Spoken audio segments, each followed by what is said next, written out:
तर तुमचं भाषण झालं आता, तुम्ही अनेक समस्या सांगितल्या आदिवासी समाजाच्या, परंतु 75 वर्षानंतर जर आपण आजचा काळ पाहिला तर समाजातले अनेक जे काही तरुण आहेत किंवा घटक आहेत ते मोठमोठ्या पदांवरती आहेत. राष्ट्रपती आज आपल्या जनजाती समाजातले आहेत.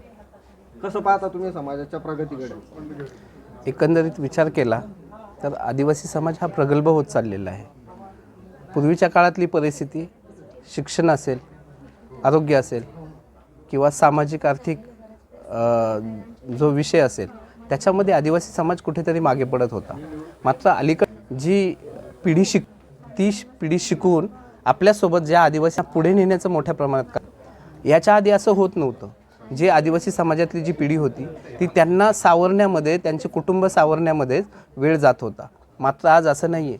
आज आपण असेच आदिवासी संघटना अशा उभ्या केलेल्या आहेत पूर्ण हिंदुस्थानामध्ये की ते आदिवासी समाजाचं उत्थान करण्यासाठी प्रयत्न करत आहेत.